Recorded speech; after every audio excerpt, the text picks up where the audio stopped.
पश्चिम बंगाल में जो कुछ हो रहा है ना, उसने एक बहुत बड़ा सवाल खड़ा कर दिया है। क्या 2026 के चुनावों से पहले वहां राष्ट्रपति शासन लगने वाला है? मतलब आर्टिकल 356?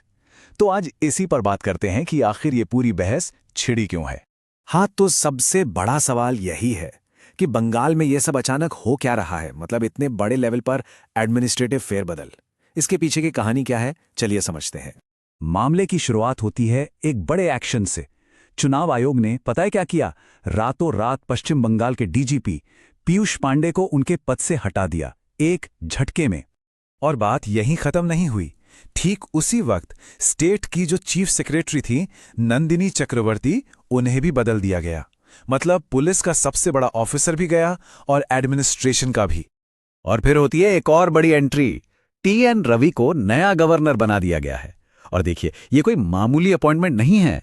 इनकी इमेज एक नेशनलिस्ट हार्डलाइनर की है और इनका राज्य सरकारों के साथ टकराव का एक लंबा इतिहास रहा है। लेकिन देखिए, जो कुछ अभी हो रहा है ना, वो बस ट्रेलर है। असली कहानी तो बहुत गहरी है। बंगाल में चुनावी हिंसा कोई नई बात नहीं है। इसका एक बहुत बहुत लंबा और परेशान करने वाला इतिहास रहा है। चलिए जरा इस इतिहास के पन्नों को पलटते हैं। 1970s के दशक में जब कांग्रेस का राज था, तब सेनबारी जैसी बर्बर घटनाएं हुईं। फिर आया लेफ्ट फ्रंट का दौर और उन्होंने तो हिंसा को जैसे इंस्टीट्यूशनलाइज ही कर दिया, इलाका दखल का कॉन्सेप्ट लाकर। और अफसोस की बात यह है कि ये पैटर्न आज टीएमसी के दौर में भी जस का तस बना हुआ है। और आंकड़े तो सच में चौंका देते हैं। जरा सोचिए, लेफ्ट फ्रंट के 34 साल के राज में 55,000 पॉलिटिकल किलिंग्स रिपोर्ट हुई। 55,000। ये दिखाता है कि इस राजनीतिक हिंसा की कितनी बड़ी मानवीय कीमत चुकानी पड़ी है। और हाल की बात करें तो 2018 के पंचायत चुनाव याद हैं? हालात इतने खराब थे, हिंसा का खौफ इतना ज्यादा था कि 34% सीटों पर तो विपक्ष कोई कैंडिडेट ही नहीं उतार पाया। मतलब बिना लड़े ही हार मान ली। फिर आया 2021 का विधानसभा चुनाव। ये तो हिंसा के मामले में एक नया लो था। करीब 1300 हिंसक घटनाएं, और ये सिर्फ छोटी मोटी झड़पें नहीं थीं। मामला इतना बिगड़ गया कि कलकत्ता हाईकोर्ट को दखल देना पड़ा।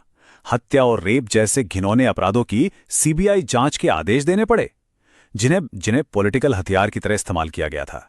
तो सवाल ये उठता है कि हिंसा की इतनी गहरी जड़ों वाली इस समस्या का आखिर समाधान क्या है? और यहीं पर एक संवैधानिक उपाय की बात बार बार सामने आती है, और वो है राष्ट्रपति शासन। अच्छा, अब राष्ट्रपति शासन को समझने से पहले ना, हमें आर्टिकल 355 को समझना होगा। ये समझिए कि ये एक तरह का वार्निंग सिग्नल है। यह आर्टिकल कहता है कि सेंटर की ये ड्यूटी है कि वो हर राज्य को इंटरनल डिस्टर्बेंस यानी अंदरूनी गड़बड़ी से बचाए। तो ये पहली सीढ़ी है जब कोई राज्य सरकार सिचुएशन संभालने में फेल हो जाती है। और जब यही इंटरनल डिस्टर्बेंस काबू से बाहर हो जाए, तब सेंटर अपनी उस ड्यूटी को पूरा करने के लिए आर्टिकल 356 का इस्तेमाल करता है। इससे संविधान का ब्रह्मास्त्र भी कहा जाता है, यानी राष्ट्रपति शासन। तो सवाल यह है कि जब राष्ट्रपति शासन लगता है तो असल में होता क्या है, जमीन पर क्या बदलता है? देखिए, 3 बड़ी चीजें होती हैं। पहली, स्टेट पुलिस सीधे गवर्नर और सेंटर को रिपोर्ट करने लगती है। दूसरी, सेंट्रल फोर्सेस को ज्यादा पावर मिल जाती है, वो बिना लोकल पुलिस की दखलंदाजी के काम कर पाती हैं। और तीसरी, गवर्नर के पास ये पावर आ जाती है कि वो किसी भी बायस्ड अफसर को हटाकर सिस्टम को न्यूट्रल बना सके।